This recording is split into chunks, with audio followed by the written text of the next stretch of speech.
Hello and welcome to the Total Soccer Show. My name is Daryl Grove and I am not joined by Taylor Rockwell today.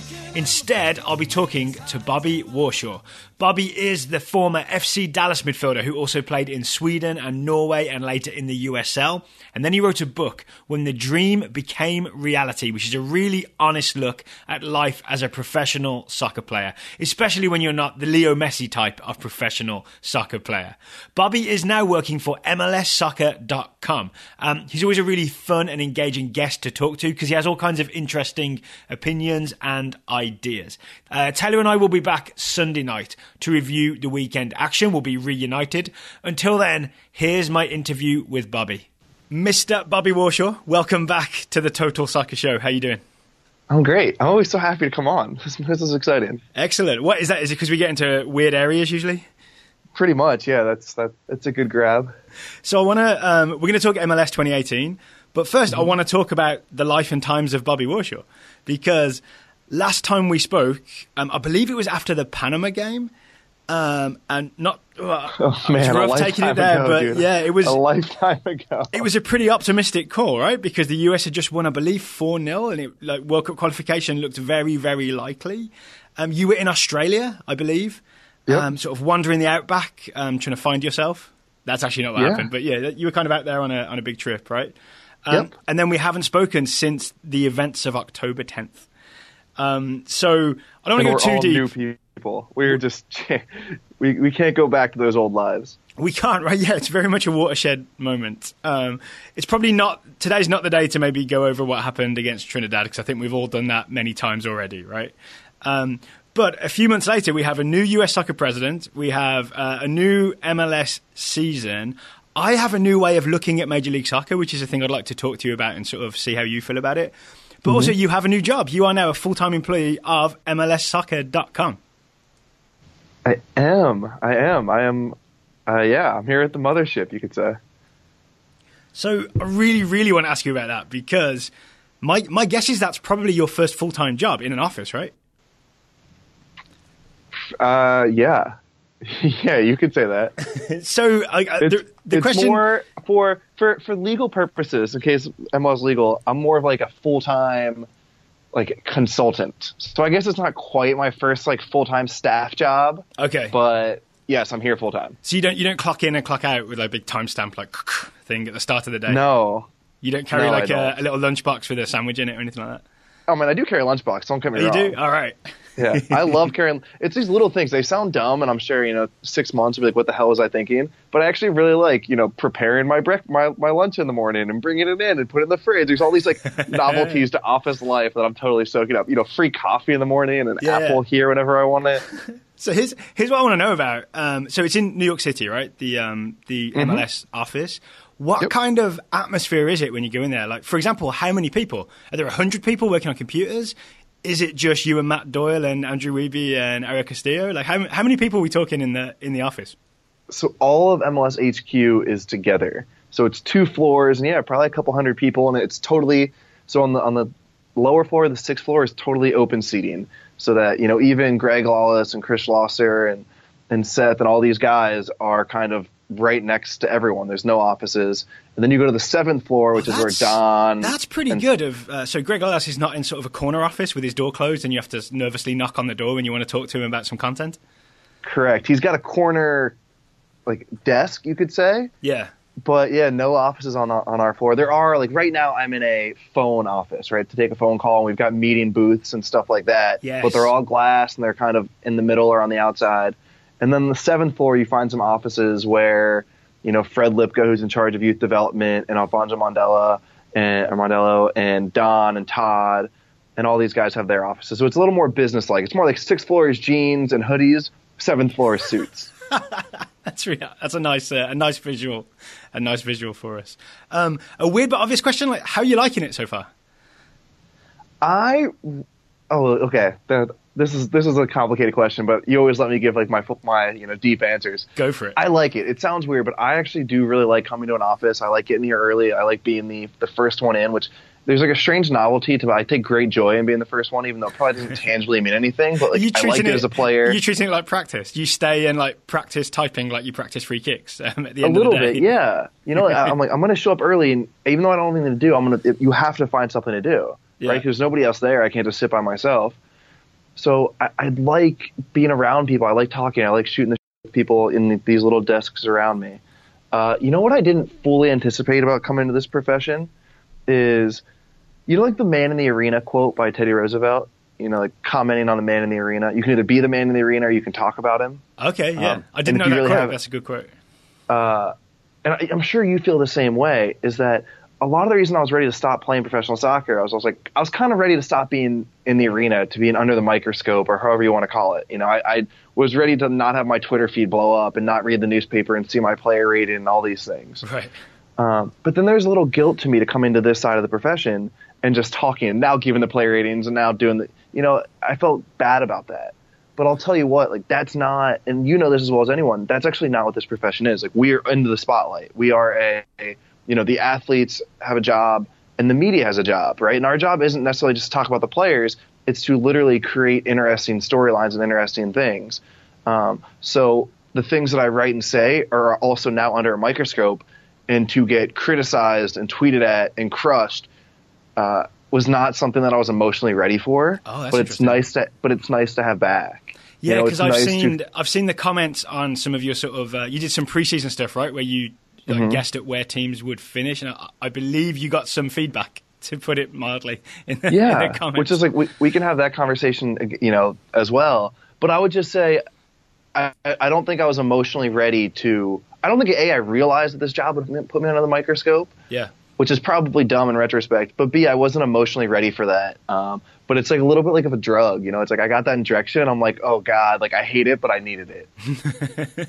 I think the way I deal with it, and I think Taylor and I have talked about this quite a lot, is to take the feedback that seems constructive and well thought out. The nice ones, the nice stuff. But even the stuff that is critical, even the stuff that is critical of you, if it's well thought out and you can sort of see a point, then take it on board. But if it's just straight up like you suck or whatever, then that's maybe the stuff that don't let those arrows pierce you, and kind of move on from that. And it's quite hard to say. 99% of it, right? Yeah, a lot of it can be. Yeah, and sometimes there's a sort of, you're not sure where the line is, and you have to think about, is this constructive, or is this just an arrow slung at me? But I mean, it's definitely helpful to think of it that way, that not all criticism is worth accepting, but some is. Like, at this point, when you open Twitter and you see a bot, you know, it could just be an egg, but it's like, that you're so stupid, how could you have that thought? Yeah. Like, for me, that's still, even though I know it's an egg and it's some person in their, you know, parents' basement, it still hurts me for some reason. Yeah. There's still 5 minutes when I'm like, oh man, like people dislike me. Do you still get that initial jar of it, even though it's an egg? Occasionally. I mean, we tend to be very friendly on Twitter, and so we get a lot of friendly responses. So it's a bit rarer than it is, I think, for some other people. So I think we get kind of lucky in terms of our interactions on Twitter. I feel like I'm nice on Twitter. I try and converse. I'm not mean yet. People, even if I try and converse, will be like, "You're just an idiot. You're not smart enough." I'm like, come on, guys. Like, I'm trying here. Well, how do you feel about critiquing players? Because I'll say from my perspective, you know, having not played at a high level, I'm always very conscious. For example, we did a show yesterday and we talked about how Chris Smalling had lost Muriel for the header that Sevilla had. David De Gea had to make a save. And it really always in the back of my head is, you know, I've played centre-back for 20 years, but not at the Chris Smalling level. So who am I to be criticising what Chris Smalling is doing? And the thing I always try to do is think about, not just saying, oh, he should have done this, he sucks, but to think about, what is the situation he was in? Why was he drifting away from his mark? And Taylor and I disagreed a little bit, but I thought he was trying to cover a thing that Matic wasn't doing. Not to get too deep into that play, right? Mm-hmm. This isn't that podcast, the play. Right. But no, I think it's worth explaining rather than criticizing. Right? Yeah, which is why you guys do so well and your show is so good, because that's what players want. Players don't mind being criticized. We just at least want our perspective to be put out there, right? It's like when a guy misses a goal, it's not like, oh, that's a horrible wasted opportunity. It's like, well, what happened? What was going through his mind? Because everything happens for a reason, and the fact that you guys do that is why you have a good show. In terms of critiquing players, what I would say is, yeah, it's hard. There's a couple parts of this profession that I didn't fully get. One is that we critique players, and Alexi is the one who's most brutally honest about this, but like at some point it's just a form of entertainment. So we always wanted to tease out the truth, and we never want to say something that's not the truth. But at some point, like as much as the players and playing soccer is entertainment, what we do is also a form of entertainment. Right. Right. It's like we aren't. Like the truth isn't the end all be all. It's like just having interesting conversations and being entertaining. And I would never say anything that's not true. But there's also this element of like at some point you just have to like have the guts to say something. And not enough players understand that. Like if I was king of the world, I would tell players that like it's an ecosystem. We only have our job because they have their job, and they only have their job because we have our job. And criticism, like it's not personal, right? It's all part of this thing that keeps the wheel turning. And also, especially in a non-podcast, when I'm only on for 10 seconds on a show and I literally have 10 seconds to talk, I don't have time to do the full circuit of what a player was thinking, which is really hard for me. So sometimes I have to say, like, yeah, guys, that's not good enough. So yes, these are all. What situation would that be? Is that a TV show or a radio spot or? Yeah, like when we do our videos, right, and we have a minute video to break down a play because people just stop paying attention after a minute. Sometimes I just have to say, like, as a professional, that wasn't good enough, and it really hurts me to do that. But that's just the nature of the business. Like when you watch, the Fox guys before an NFL game, you think to yourself, man, those guys are just up there talking football. And then you're in that seat and you realize that like over an hour show with 5 people and commercials and a host, each analyst only talks for a minute and a half of that hour. Yeah. And that minute and a half is broken up in 10, 15 second splits. So how much soccer or football are you actually talking? It's very little. So you have to get your thought across so quick. And sometimes I'm like not always the most succinct, articulate guy. And so to answer your question, critiquing is hard and it makes me feel really crappy a lot of the time. Like a lot of time I go home at the end of the day feeling really crappy. But do you feel like you want to bring your experience to it and the perspective of a player and maybe try and like have things on MLSsoccer.com that are sort of not less critical but more explanatory from a player's perspective? I think I do that. Yeah. I would to answer your question, yes, I work really hard at that and I think I do. My job now is and I'm honored to be a columnist who gives opinions. So, and I even called my dad, like really stressed about this last month and just said, like my thing had always been that player's perspective, right? And I stress on a daily basis that am I qualified or do I have the ability to now be a more opinionated columnist and hold people accountable? It was easy to say, oh, this player messed up. This is why he messed up and like get his back and give the player's view. And in this new role to give an opinion and say like, you know what, he just messed up and maybe he's just not good enough and they need to find someone new is something that really weighs on me often. Because that's that guy's job, right? That's that guy's salary. Yeah, but he's also just a human. Beyond like the fact that it's a salary, like he reads this and he's a person. He is, just in the same way I don't like having Egg Bot tweet at me. He doesn't like having the guy at MLS Soccer write about him. Right. So that's like part of this transition that has been tough. All right, so I want to move on to talk Major League Soccer 2018. I mentioned at the top of the show that like I've got a slightly weird feeling about MLS this year compared to previous seasons. Yeah, I'm excited to hear this. Well, it's more that I'm in the past. I've just thought of I want MLS to like aside from all the pro rel stuff, right? I want MLS to be just successful so that people love soccer and so that there's a successful soccer league happening in the United States, right? Right. After the past couple of years, after the Trinidad game, essentially, I've been thinking more about how there are so many young players coming through who are not getting minutes in MLS teams. And I look at the starting 11s of a lot of MLS teams and see, players, maybe overseas players in the way of young Americans who could be getting a shot.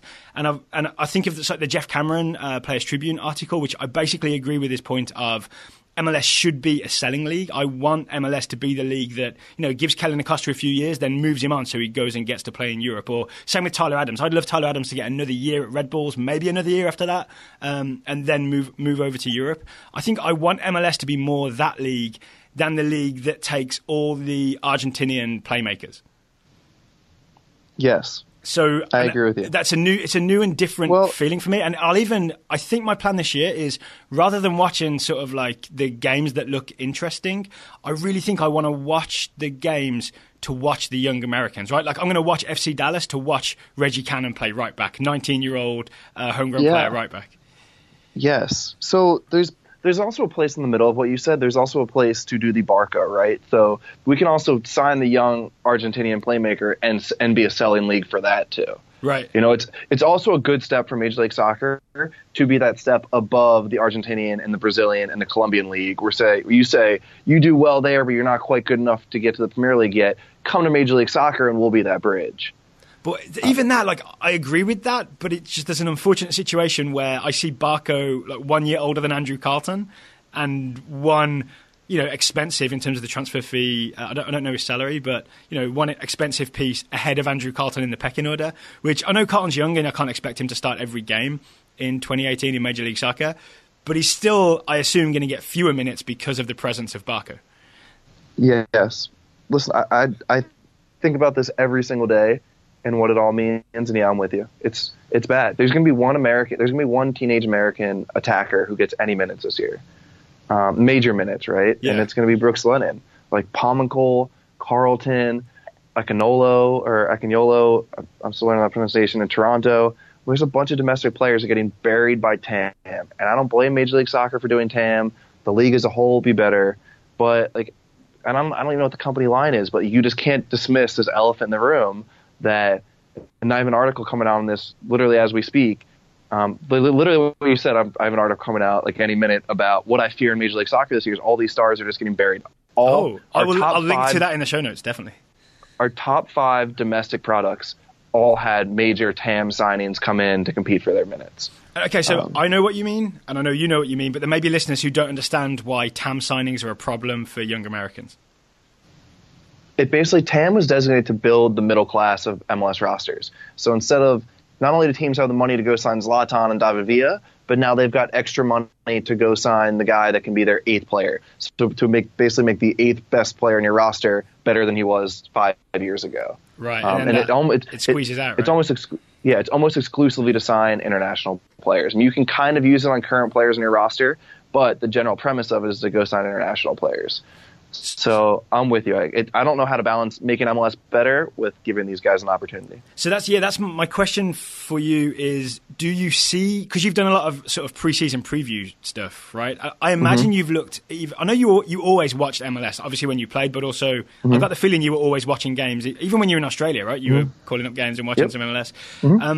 Have you paid more attention in this preseason than ever? And if so, do you see a positive trend in terms of young Americans, at least on rosters? Like you mentioned Pominkel, right? And I see him, as I understand it, he's the backup to Mauro Diaz. So he'll see more minutes than last season. So I guess I'm looking for signs of positivity. Can you give them to me? Except that he didn't make the 18 last night, and they put Tesho Akindele in for Mauro in the 80th minute. Oh. So listen, I'm totally on board for holding these people accountable. You know what? If you're going to sign a kid at 17 out of high school and take away his homecoming, his prom, and more importantly, his youth and his naivety, and stick him into this most cutthroat business in the world, then yeah, you better give him 9/10 of that doubt. So I am very pessimistic about the young domestics playing this year, and it makes me really angry. And I've literally spent 2 or 3 weeks. I have multiple articles out on this. A, why aren't young players good enough? Because let's call the spade, right? So the other part of this is quite frankly, Paxton Pominkel probably isn't good enough, right? He does not deserve his minutes right now. Right. But how does anyone deserve their minutes until they get them? So how do you create this system that gets these guys on the field? And that's what we haven't talked about. We haven't acknowledged from a fan base and a media and even as teams that young players aren't good enough and never will be good enough until they get minutes. And you need to systematically find a way, whether it's as one exec told me, to just hire coaches with some balls. As another executive say to put rules in that makes it easier and or mandates it. So, I mean, yeah, as I follow the preseason, you don't see a lot of minutes out there for young Americans. And listen, I'll be the first to tell you, because it happened in my career, it happened in my friends' careers. You just have no idea. It's the Chris Wondolowski. You have no idea how good a soccer player can be until he gets a run of games and can make mistakes, grow through his mistakes, and just get comfortable. The other thing I see as well is a thing Major League Soccer gets criticised for is the fact that there's no pressure if you're at the bottom end of the table. If anything, you end up, like, if you don't make the playoffs, you're almost better off finishing lower because you get a higher draft pick, for example, and more allocation money, allocation money. So there's really no. It's not like you're the third or fourth best team in the Premier League, and you really have to go out there every week, and it's do or die, or your team could plummet down the divisions, right? So there's arguably more opportunity. There's less downside to playing those young players. So that's the part that frustrates me. I'm totally with you. I have no idea. And don't get me wrong, as a whole, I'm really excited for this MLS season, right? Like, I don't want to make it sound like MLS is.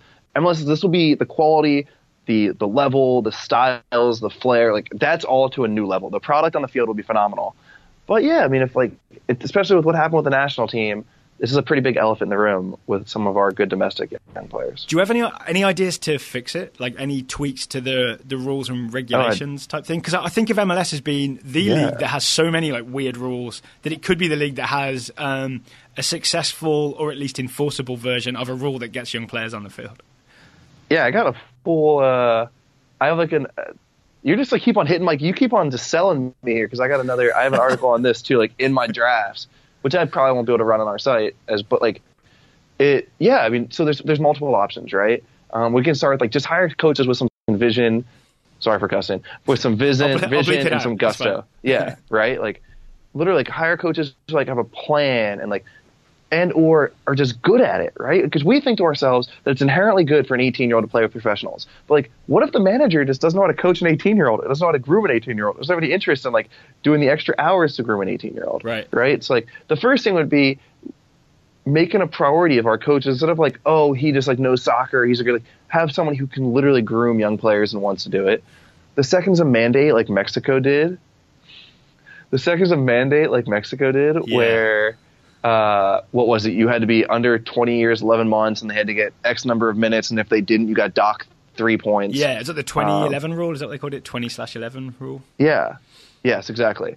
Which they got rid of a few years later, but it brought up, like, Chicharito probably got playing time. Andres Guardado probably got playing time because of those rules. I mean, they've got 2 or 3 of the most important players who maybe would have broke through otherwise, but, like, they definitely got their start thanks to that rule. And I'm not a fan of rules. We can kind of like evaluate the options at the end. Another would be instead of rules where you punish them, incentives.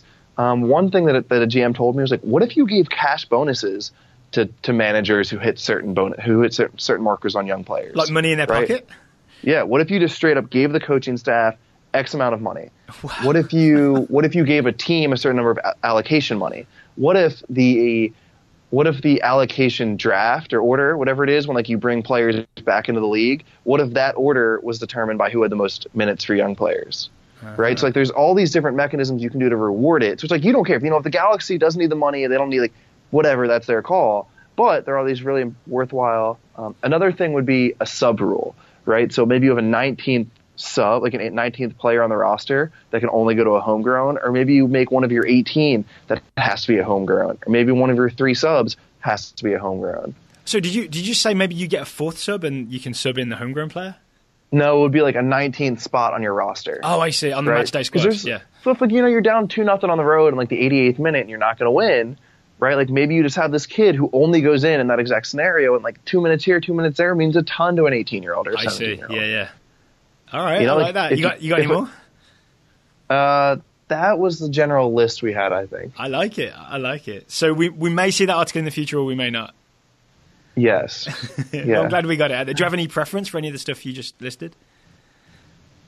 I mean, it'll never happen, but I like the cash incentive to coaches. Yeah, it's almost straight up cash. Legal bribery, right? Just play youngsters get more money. And like, another thing, like here's another outside the box one. If one of the hard things about getting young players minutes is that they don't deserve the minutes, and it messes up the locker room balance, that you're handing this like quote unquote homegrown prodigy minutes over the person that deserves it. Right.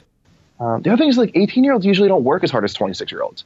Like they just don't get what it takes to be a pro. It's not only being handed minutes they don't deserve, but they usually like aren't putting the hours at the 20. So it just messes up the whole culture. So what if you gave a bonus to the team, to the players, if teenagers got a certain number of minutes, so then the players actually aren't, and they actually are cheering for and working hard to groom the younger players. Oh, that's interesting. That's another interesting idea.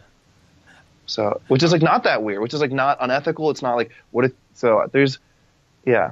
as always, with like most of the things I think are going to fix American soccer, they're going to be outside the box. Yeah. And the more people are willing to go outside the box, the more I applaud it.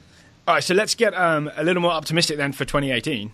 Okay. Of the young players, especially, exclusively future US national team players, Yep. who are you most looking forward to watching in Major League Soccer this year?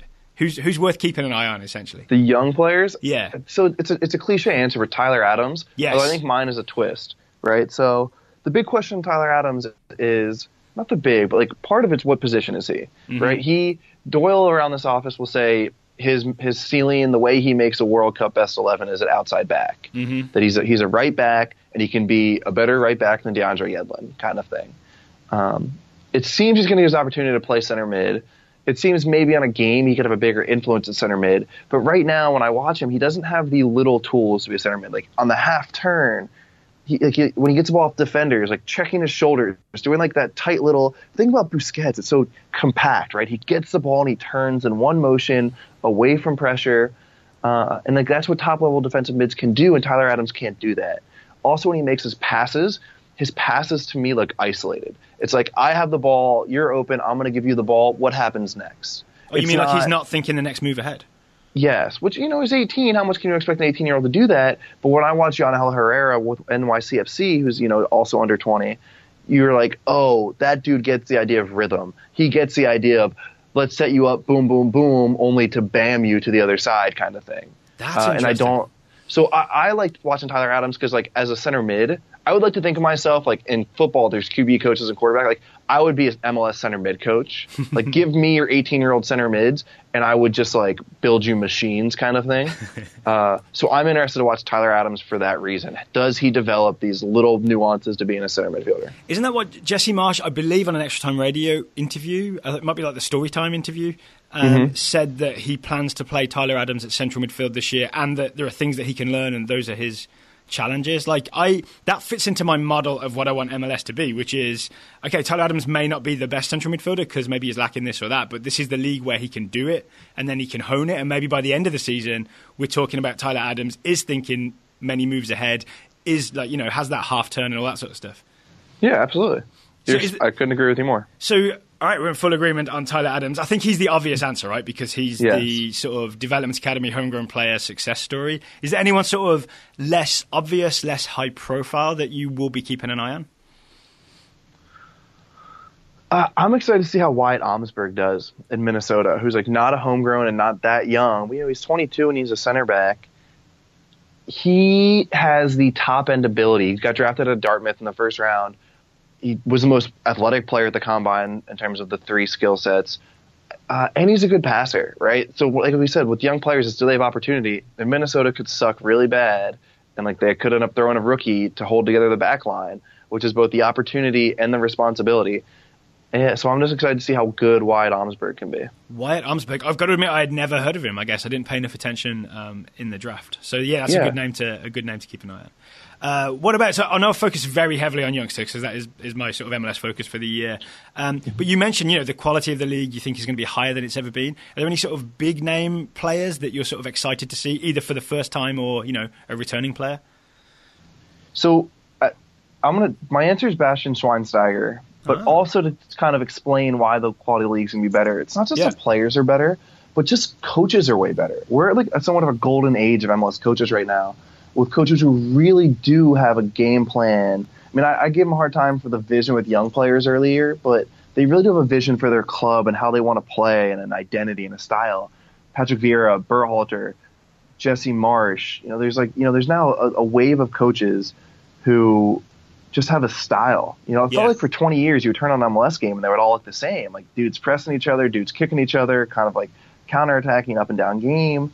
Now you might turn on one game and a team, it's like an offensive, defensive, like Manchester United versus Swansea exercise. And you might turn on another game and it looks like Tottenham, Liverpool, up and down, teams pressing. The reason I say Schweinsteiger is because he is the guy who can really bring that identity to a game and to a team or to a league, right? Like he's a guy who is just so comfortable in ball, so brave. For as good as Michael Bradley and Ozzie Alonso are, they're not quite brave enough to look someone in the eye at the top of their 18 and say, come and get it. Like Nagby kind of has it. But like when you watch that Chicago team with Schweinsteiger fit, it's like holy crap! Like how brave are these dudes? Like they are really even if they aren't good, they're teasing players. Like it just feels like Schweinsteiger, who is if he's fit and Chicago is good, can kind of show Americans in Major League Soccer. This is why possession is a thing. Like soccer doesn't have to be let's go down to the goal. It can be let's play the top of our 18, make them come here, and then let's go to the goal, which is, to me, soccer at its peak form. So is that how Chicago plays? They sort of possess like top of the box until they get an opening? I can't say that I've seen enough of them to have like a firm grasp on what Chicago does. Yeah, at their best, they would be – at their best, it was Dax and Schweinsteiger literally getting the ball every other pass and just being so brave, and their spacing was good and their execution was good. So, like at times, it didn't always work, but there were moments and you said, you rarely see teams anywhere in the world manipulating a defense like Chicago is doing. All right. I will keep an eye out on that this season then.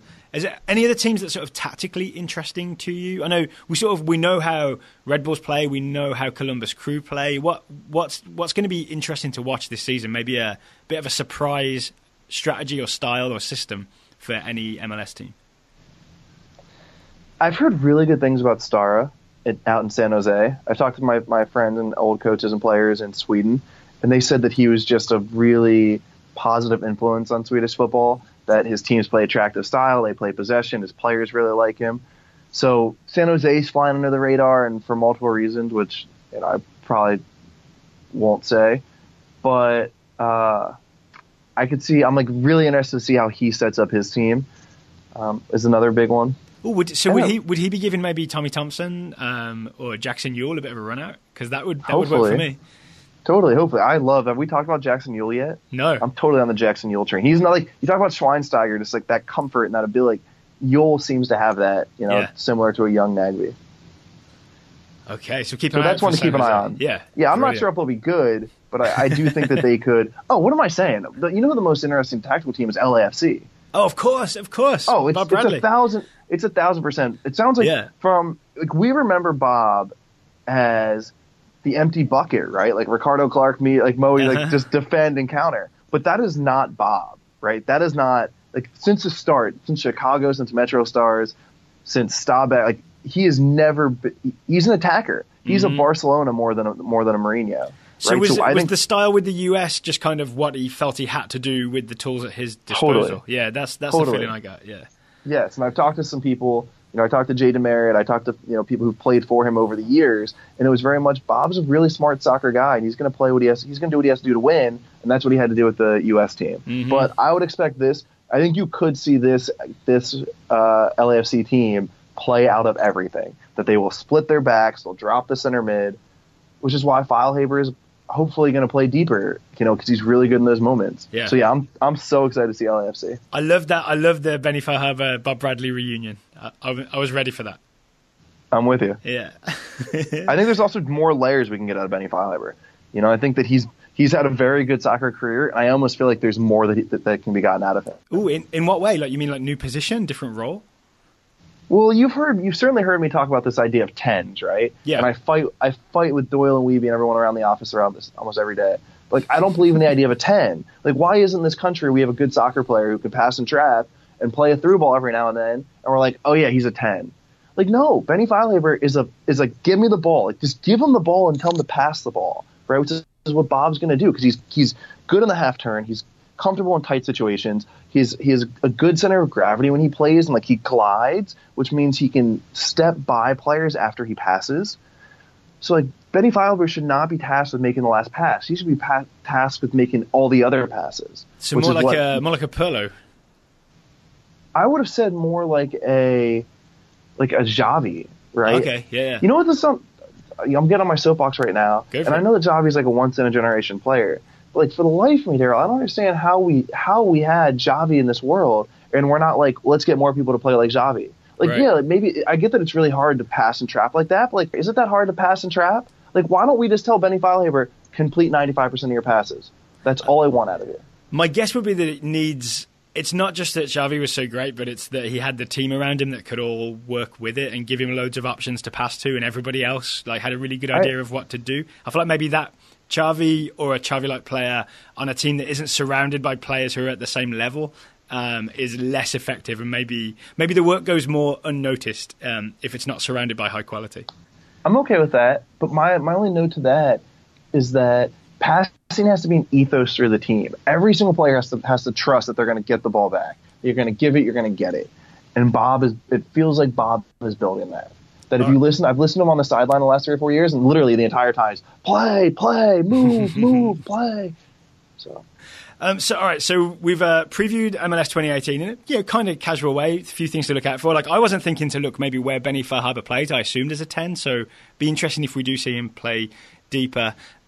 We talked earlier about maybe some criticism you might get, and I think I might land you in it here, so forgive me in advance. But are there any teams that you're worried might stumble this season based on what you've seen in terms of roster building and preseason and all that? Any team should be worried? Yeah. So I would sell the stock on Orlando right now. Ooh, okay. Partially just because the stock is so high, right? Like, they need to make the playoffs. That's really all they care about. So are they going to be a top 6 team? They probably should be. But it just feels like people are really excited, and it's just a lot of moving parts to put together at once. So we're post-Kaka, post-Kyle Larin. It's Sasha Kleshton is now the playmaker, right? Yeah, and Uri Rosell, who's a great addition to defensive midfielder, Justin Miram wide. They signed Sane from the Bundesliga yesterday. And, it's like a lot of good players, top, a lot of talent. But it's just a lot of pieces to get to gel quickly.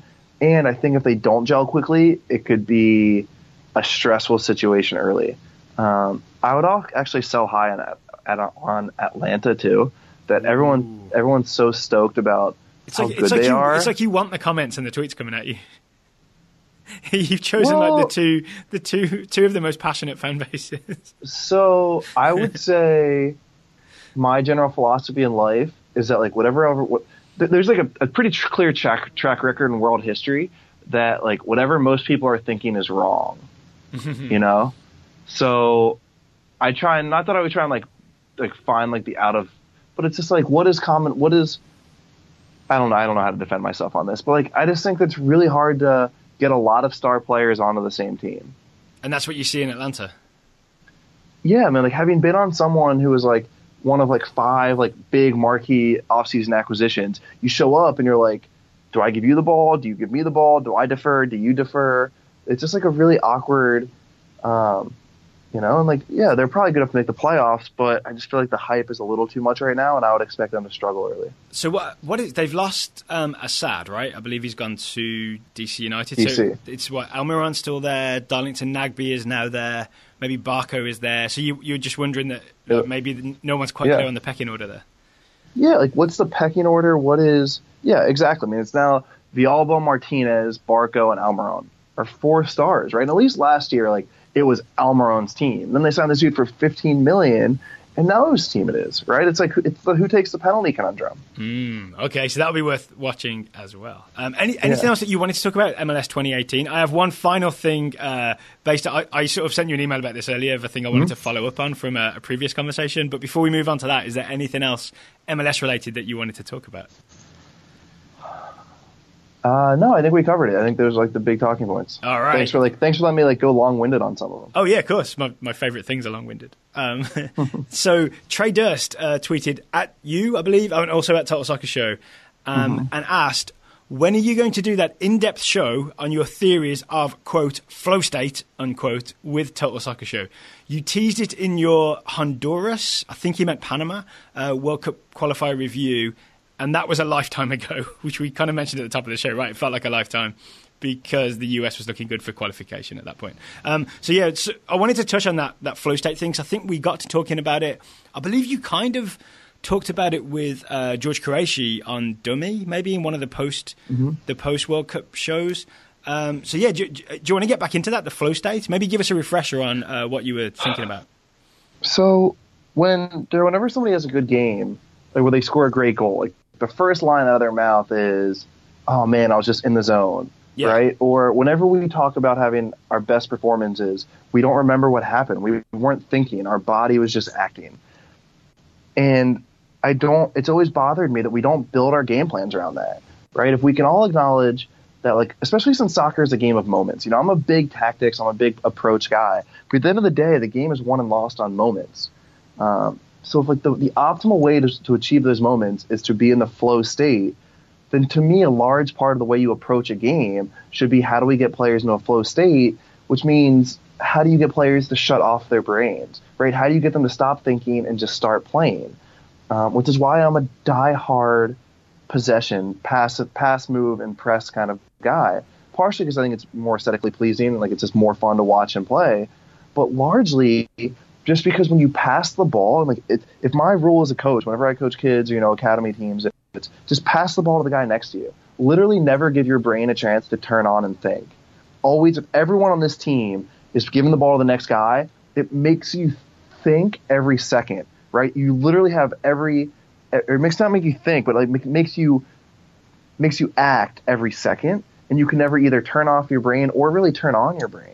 So you're always, so you're always, I think I get it, right? Because the thing we talked about is you said you maybe had some ideas for how to achieve flow state for players. Yeah. So you're saying that essentially if you just play a sort of always just pass the ball to the guy next to you type thing, then you're always performing that action. So you never have time to put your foot on the ball, look around and think, do I dribble at this guy? Do I play long? Do I turn around? Yeah, exactly. So just pass, yeah. And what's going to happen is that you're going to let this beautiful thing called like your subconscious and your muscle memory take over. So a lot of people say, oh, it becomes boring, but it doesn't, because you can still have moments of magic, but at those points they're in the zone and they're more optimal, right? They're like more efficient. Too often right now you see a guy, this drives me bonkers. I'm sure you're the same way. When I see a winger dribble at an outside back and he's like, what do I do? What do I do? What do I do? And you can literally see the gears turning in his head, and like he slows down. But like it's because that's inefficient, right? He needs to be in a flow state in that moment, so he's just acting. He's just running at the guy, and he's not thinking of what he's doing. He's just like doing it. You know what I mean? I mean, I can say this from my own playing experience, which again, I always like to put the disclaimer, you know, not a high level, but you know, I play centre back a lot, and I can definitely play centre back and, you know, win a header, be first to the ball, kind of read what's happening without consciously thinking about it, just because it's the thing I've done the most. But if I do end up in a situation when I'm one-on-one with someone, I'm dribbling at them, I'm like, what am I going to do? What's my next thing? I don't know. Like, do I try a trick? Do I look around? Like, suddenly I get those. Because I almost think of thinking as becoming self-doubt, right? Because if you're thinking about it, then it means you haven't decided what you're doing. Yeah, totally. So like, I just wish we had this whole concept of how do we put players in a chance to succeed? Meaning, like, how do we help them get into the zone and get into flow? And you can build a game plan. You can build a style around that. Like one of my things that drives me bonkers, like the only people who said the only way to create chances with a 10 playing through ball is like, no, let your brain solve the problem. I promise you, like the rule was the ball couldn't leave the ground and you had to pass it to the only person you saw, like you would have incredible interchanges. And it doesn't mean that you wouldn't have through balls and you wouldn't have dope combos. It just like, it would still happen, but you just wouldn't have the crappy turnovers. You wouldn't have the slower play. Like all these beautiful things can still happen. It just doesn't have to be.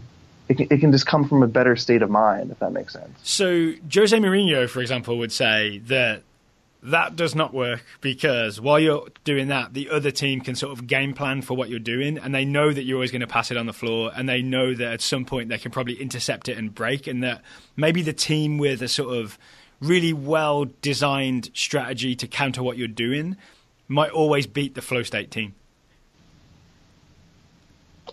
I'm playing Jose's advocate. No. I'm playing here.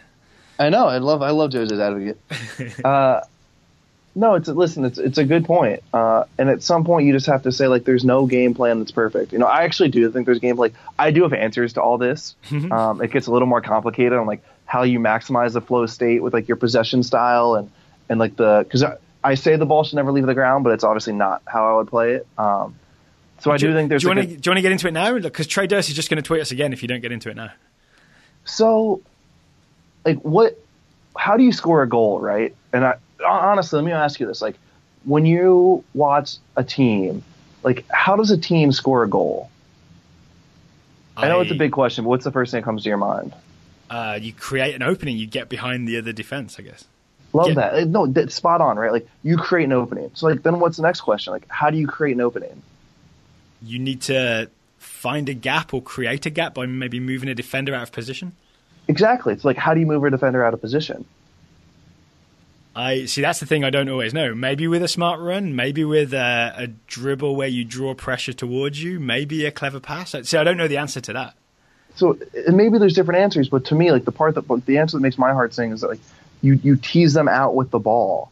That at some point, all like humans come and get it kind of thing. Yeah, literally, it's the come and get it. Like, you tease them. Like, when you move the ball, one of the things that drives me bonkers in soccer is when people play like a cross-field switch, and all it does, we're like, oh, great pass. But like, it's literally the play just goes. It's like the defense in that 3 seconds of all travel. The defense just goes the other side of the field, so nothing has changed. Like, if we're up to me, my team would play on half the side of the field for most. Like keep the ball on that side. You have no reason to leave that side until you have moved them out of position, right? So like you tease them, you keep it there for 4, 5, 6, 7. Like, you don't need to leave that space until there is fully an opening, right? Because that other side, unless there's actually an opening, isn't any better. So like the idea of like swinging the ball like back and forth across the box just makes like no sense, right? Like not across the box, across the back. Like, keep the ball with your right back, pass it to your center mid, like literally keep them, bring them to that block. And then once they push numbers there, you float someone to the space that they just vacated, which is obviously very hard. But like, you have your 4 or 5 guys, and you have your like third man runner, so to speak, literally wait till they vacate that spot, and then you boom out of it. So it's like bam, bam, bam. We're in this little gap. The space is created, but like you know it's going to happen. You can plan, right? Soccer is such like a random sport because like we do all these things that like. We hope we hit a throw. We hope these like. Why don't we create a game plan that says like we actually can plan on moving you to this spot, and if we do our job, we're gonna win. We didn't lose because like some fate of gods. We just lost because we didn't execute our game plan. Does that all make sense? It does, and it's got me wondering sort of which team, either present or previous, has sort of come closest to doing something like this. And I get in MLS or anywhere in the world. In the world, I mean, it was. Guardiola's Barcelona maybe is my best guess. 1,000. I mean, that's what I'm stealing all his. Like, this is not this is like one of the things. Just like I talked about with Javi. Like, I don't understand how every coach in the world can be like, oh yeah, Pep's the best. Is the best. But then we don't all try and copy him, right? Like, why? And you can say what you want about his players, and I'm sure you read Gary Kleiben's stuff on Twitter. Yes, I scroll through those tweets sometimes. But he's actually it's like weird, right? I'm not like endorsing a lot of things he says, but he's actually incredibly smart. And this is one of the things that he says, which is true. It's like, we think you have to have certain players to play possession, but you don't, right? Like, possession is way easier to play in a lot of ways. You just have to have the guts to coach it. And like, to pass the ball on the ground is incredibly risky. And like, you might mess up a lot, but like, you're also going to be way better if you figure it out. Is the thinking there that you sort of don't have to be sort of supremely skillful in a Paul Pogba kind of way in order to just play those simple passes? I would never in a million years put Paul Pogba on my team. For that reason? It's another thing. We just have like huge inefficiencies in how we evaluate soccer too. Sorry, you're like really, these are like my like way outside the box thoughts, but don't worry, I shouldn't say in a million years, right? Like, maybe Pogba would play that like floating, like, we'll let the other 6 guys do the work, then we're going to let you do the ball in space, get the ball in space. Yeah. I guess too. So the question that I didn't ask, but I think you maybe thought I'd asked is there an MLS team that looks, or which MLS team is the closest to this kind of flow state, short passing soccer? So like I said, Chicago did it when at their best, like late mid season last year. NYC and like Columbus do it well. We'll see if Atlanta does. Atlanta was a little more like run and gun, like Klopp heavy metal last year with their pressing. We'll see what they do with Nagby. But who didn't do it? Which is like why I never fully hopped on with Toronto. Like, I never saw like a game plan in Toronto's passing, right? Like, I think that Devin Pleur, who like does a lot of like their statistical game planning, and like Vanny and Bradley are incredibly smart dudes. So I trust that they have something. But for the life of me, I couldn't watch a Toronto game and be like, I don't know why that they made that pass. Oh, that's interesting. It looked random, which is why and I was wrong. Like, I saw Greg Vanny in January, and I was like, dude, I missed something. I'm still missing it, and like you guys proved me wrong. But I would say, to answer your question, I would say like NYCFC and Columbus are the 2 that do it the best. Okay, all right. So that kind of brings us full circle as well to your role at MLSsoccer.com. What's your plan for the year? Like, what are you going to be doing? Are we going to be seeing like tactical breakdowns of matches? Are you going to be on every Extra Time radio? Do you sort of know what can we expect from Bobby Warshaw with MLS Soccer this season? It's really exciting. We're launching Matchday Central. So ooh, what's that? So every Saturday and Sunday, like while you're watching the games, we will be in studio doing videos, pretty much. Like we will be. What does doing videos mean? Like so if you're watching Orlando and Justin Meram scores, I'll pop on in the studio with a touchscreen and do like an anatomy of the goal, or if pretty much live. Like I know you can't do it as it happens, but soon after. Yeah, I mean, but whether it's during the game or after the game, you know, like you will be able to go to MLSsoccer.com and see like the anatomy of goal of Justin Meram, or if a big play happens, you know, like Doyle and Weeby might hop on the touch screen and like do a film session on like why this play was interesting.